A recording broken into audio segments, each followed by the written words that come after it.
Mr. Secretary, there have been over 1 million plus individuals put into proceedings or released into the United States on your watch. I've asked multiple Border Patrol personnel, not the union, mind you, if we double, triple, quadruple the CBP budget, would that 1 million release go down? And they categorically said no, it would go up. Do you agree, yes or no?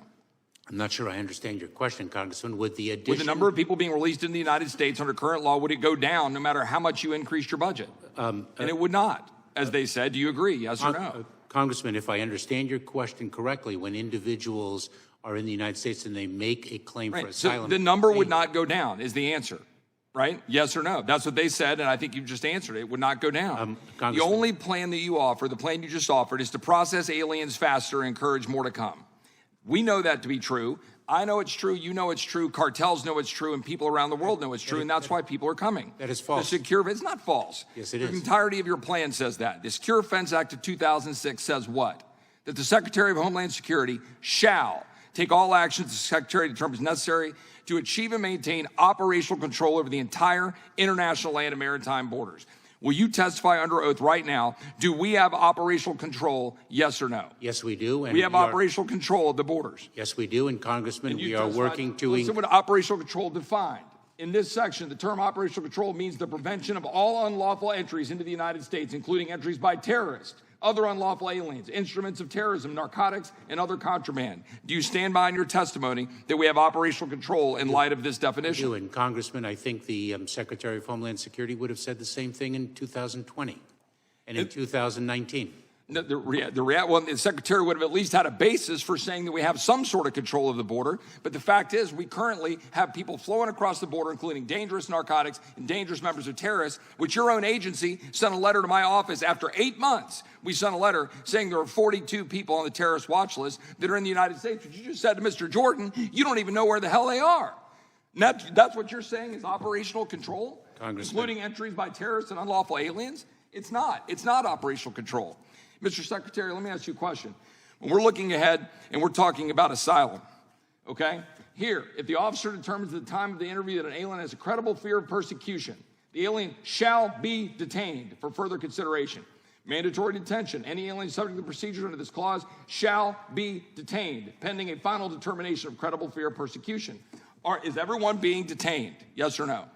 No, and as a matter of fact, Congressman, that is an issue that is before the United States Supreme Court. And the fact of the matter is our law says they should be detained, and your agency is releasing people on purpose in order to flood the zone and make sure that more people can come to the United States. And you use parole to do it. Parole of aliens within the following groups have been detained. Come down here on a case-by-case basis for urgent humanitarian reasons or significant public benefit. Yet your office is using parole. But when you use parole, the fact is they're not showing back up to ICE. Your own letter to Senator Johnson, to this committee, have acknowledged they're not showing back up to ICE. How can you be saying that you have operational control or that we're securing the United States when they're not showing back up? Congressman, are you actually interested in the facts and the law? Yeah, I'm reading you the law, and I'm actually talking to you about the facts about who's into this country. Actually, you're now let's actually go to something that's Chairman, can the witness be allowed to answer the question? Well, there wasn't a question there to be answered. Gentleman's time. Point. Now let's talk about the damage being done to the United States of America. Mr. Secretary, do you know what this is? This is a mobile morgue, a body trailer, needed by counties in South Texas overwhelmed by dead migrants. That particular trailer is filled with these bodies, 27 bodies that were stored in this mobile morgue in South Texas with dead bodies of migrants.